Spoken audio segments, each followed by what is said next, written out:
Hugh Laurie stars' house next on 5 after we catch up on all the latest with Kate Chabot and 5 News.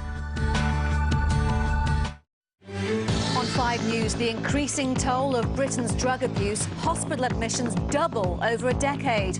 And most worryingly of all, the huge leap in the number of children being poisoned by drugs.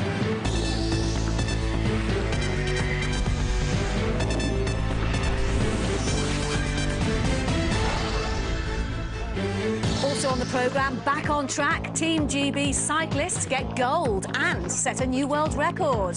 Get off the phone, the machine that puts careless drivers to the test, and... Like a virgin, touched for the very first time. like a virgin. Your heartbeat next to mine. You pay your own birthday tribute to the Queen of Pop. Hello, I'm Kate Chabot. We're always being told that a war is being waged on drugs, but judging by the number of people being taken to hospital because of drug use, it's a battle that's being lost. Last year, there were 38,000 hospital admissions because of drugs. That's double the figure 10 years before. Deaths from drug abuse soared by 36% to 1,573, and more kids seem to be using drugs. 839 under 16s were admitted to hospital with drug poisoning. That's an increase of 41% over the decade. Well, Sarah Graham is an addictions therapist with the charity In-volve, which works with young people. Sarah, thanks for coming in. Are we losing the battle against drugs?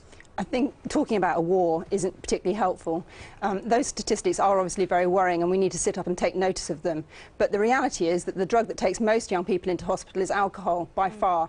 You know, we need to look at the whole picture. The reality also is that certain drugs, that the usage is going down. The big one for young people is cannabis, and that usage is dropping because the message that stronger strains are potentially dangerous is getting across to young people. And why are more and more young people having to go to hospital because of drugs? Is it the fact that more young people are using them, or are they being more reckless when they use them? I think that we are talking about a small minority of young people who are using hard drugs, but in certain peer groups, and in the peer groups that I work with, it can be quite endemic to use certain drugs, even Class A drugs like cocaine.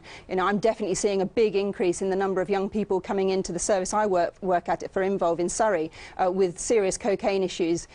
So we do need to take these figures seriously, but we need to break it down and look at the individual drugs and work out what's happening. One thing that is really happening is young people tend to be polydrug users. That's to use a cocktail of substances, right. And that is very dangerous.